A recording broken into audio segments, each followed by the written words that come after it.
চার কারণে বউ পিটানো যায় যাচ্ছে। এটা আবার কেটে সেটে বাদ দিয়ে বললো না যে হুজুর বউ পিটানোর পক্ষে কথা বলিস। এমনি ঝামেলায় আসি মহিলার বদদোয়া করে। স্ত্রীর গায়ে হাত তোলা যায় যাচ্ছে চারটা কারণে।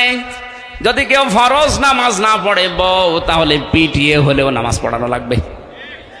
ফরজ নামাজ বউ পড়ে না, এই জন্য পিটিয়েছেন। কয়দিন হাত তোলেন তো একজো। তারপরে একটা ইমানদার আছে, ওইটা কে গো? একটু দাঁড়ান তো দেখি, আপনার বউ আছে এখানে? ঠিক আছে। না না, আসলেও তো বোঝে না। আমি কয় কারণে স্ত্রীর গায়ে হাত তোলা জায়েজ বললাম, বলেন বলেন। এক নম্বরে ফরজ নামাজ পড়তে যদি না চাই মারবেন। ফরজ রোজা যদি রাখতে না চাই মারবেন। ফরজ পর্দা যেটা আছে এইটা যদি করতে না চায় মারবেন।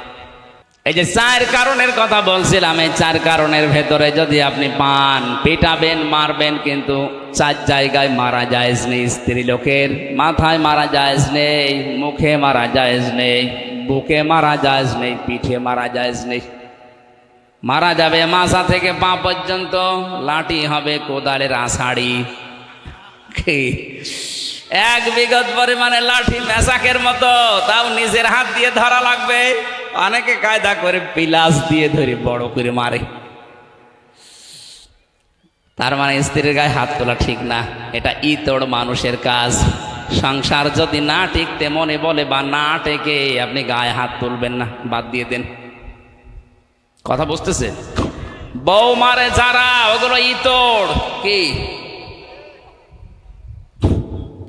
মেয়ে লোক অন্তত এবার খুশি যে আমাদের গায়ে আর হাত তোলার।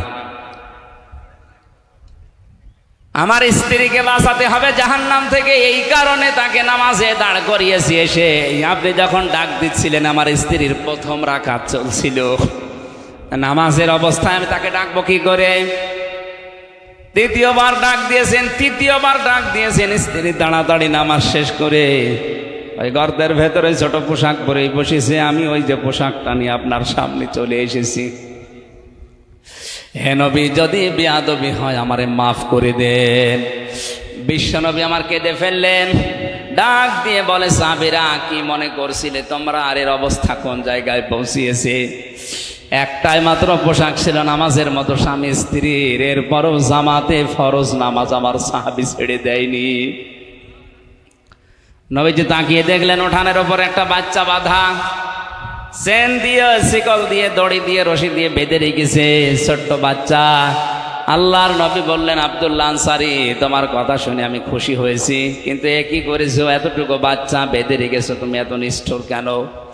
সাহাবী বলে, হে রাসূল, আমার স্ত্রী তো ছোট পোশাক পরে বাইরে আসতে পারে না, ওই পোশাকটা নিয়ে আমি কর্মজীবনে যাই খাদ্যের সন্ধানে, খাবারের জন্যে।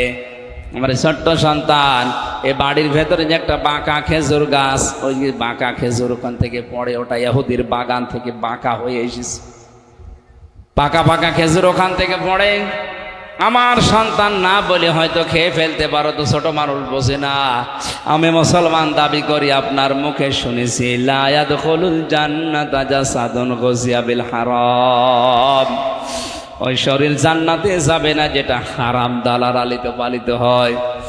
আমার সন্তান হারাম জিনিস খেয়ে শরীর বানাবে, ও তো জাহান্নামে যাবে। ওকেও বাঁচানো আমার দায়িত্ব। এই জন্যে কষ্ট হলেও যতক্ষণ বাইরে থাকি ওরে শিকল দিয়ে বেঁধে রাখি। আমার মনে হয় এরকম মানুষ মুসলমান এখন আমাদের দেশে ভরি ভরি। কোথায় আছে আল্লাহর বিধান আমাদের সামনে? এজন্য আমাদের এখান থেকে শিক্ষা নেওয়া লাগবে। কোন মানুষ যদি আল্লাহর বিধানকে গুরুত্ব না দেয়, আল্লাহ নিজে তার দায়িত্ব ছেড়ে দেয়। আপনি আল্লাহর বন্ধু দাবি করছেন, অথচ আল্লাহর বিধানগুলো মানুষ যেন মানতে পারে সেই ব্যবস্থা করে দিতে পারেন না। আল্লাহর কসম, আপনি 14 বার হজ করে আসলেও আল্লাহর বন্ধু হতে পারেননি। 2 নম্বরে আমাদের বন্ধু হবে, আল্লাহ বলছেন রসুলকে। রসুলকে বন্ধু পাওয়ার আবার 4টা শর্ত আছে। সূরা বাকারা আছে 129 নম্বর আয়াত, 151 নম্বর আয়াত, সূরা আলে ইমরান 164 নম্বর আয়াত, সূরা জমায় 2 নাম্বার আয়াত পড়া। কোরআনে আল্লাহ চার জায়গায় আয়াতটা দিয়েছেন যে রসুলকে কেউ যদি বন্ধু হিসাবে পেতে চায় এই 4 দফা কর্মসূচি দুনিয়ায় পালন করা লাগবে। 1 নম্বরে ইয়াতলু আলাইহিম আয়াতিহি, রসুলের 1 নম্বর কাজ ছিল তিনি আয়াত তেলাওয়াত করে মানুষকে শোনাতেন। আয়াত মানে শুধু কোরআনের আয়াত না, আয়াত মানে নিদর্শন, আয়াত মানে বলেন ইতিহাস, এটা আয়াত। ইতিহাস কার আয়াত? আল্লাহ পাক বলেন আল্লাহ আসরি, ইতিহাসের কসম। আমরা অনেকেই মনে করি আসর মানে শুধু আসরের নামাজের কসম, না, ইতিহাসেরও কসম। কারণ ইতিহাস গোপন সাক্ষী, নীরব সাক্ষী হয়ে আছে। অনেক জালেমের ইতিহাস হয়তো জুলুমের সময় লেখা হয়নি, কিন্তু জালেম বিদায় নেওয়ার পরে জুলুমের ইতিহাস লেখা হয়েছে। মাজলুমের পক্ষে কথা বলার মানুষ ওই সময় হয়তো ছিল না, কিন্তু মাজলুম বিদায় হয়ে যাওয়ার পরে মাজলুমের পক্ষে অনেকেই কলম ধরেছে। হযরতে হুসাইনের দিকে তাকান, তার জীবনী ইতিহাস হয়ে আছে না? এই কথা বলেন না কেন? কিন্তু মাজলুমের এই ইতিহাস কারবালা, এটা কি ওই সময় কোনো লেখক লিখতে পেরেছিল? পারে নাই। লিখতে পারা দূরের কথা, হুসাইনের নাম বললেই তারা সবাই করে ফেলতো ইয়াজিদ। অথচ ইতিহাস কিন্তু আছে।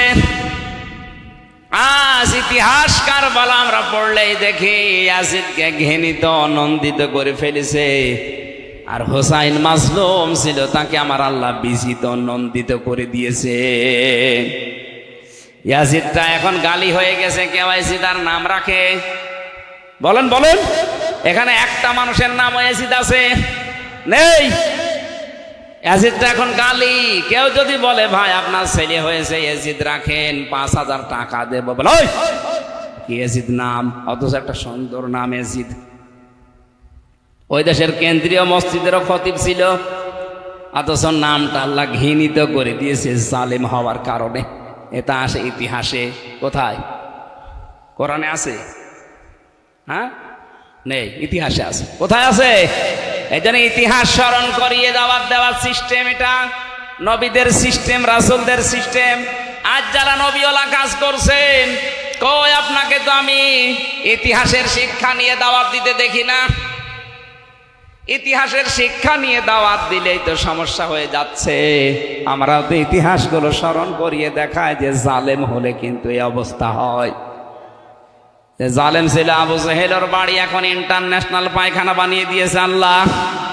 আপনার নাম যতই সুন্দর হোক, যদি জুলুম করে যান, হয়তো ইতিহাস এখন কেউ লিখছে না, লিখবে একদিন, সেদিন আপনার বাড়িকে আল্লাহ ইন্টারন্যাশনাল পায়খানা বানিয়ে দিতে পারে। ইয়াজিদের নাম যদি না রাখে, আপনার নাম রাখবে না কেউ। ওটা নামকে আল্লাহ ঘৃণিত বানিয়ে দেবে, গালি বানিয়ে দেবে। ইতিহাস থেকে শিক্ষা নেওয়া দরকার আমাদের। আমি এখন বিস্তারিত বলতে পারছি না, সময়গুলো সংক্ষেপ করে আমি সামারাইজ করে ফেলছি। এই আয়াতগুলো 4টা আয়াত বললাম, আপনি বাড়িতে যে একটু বাংলাটা দেখে নিন তাফসির সহ।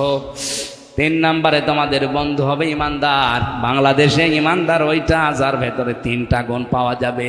আল্লাযীনা ইউকিমুনাস সালাতা, যারা নামাজকে দাঁড় করানোর জন্য চেষ্টা চালায়। ওয়ায়ুতুনা যাকাতা, সম্পদ থাকলে যাকাত দেয়। কিসের?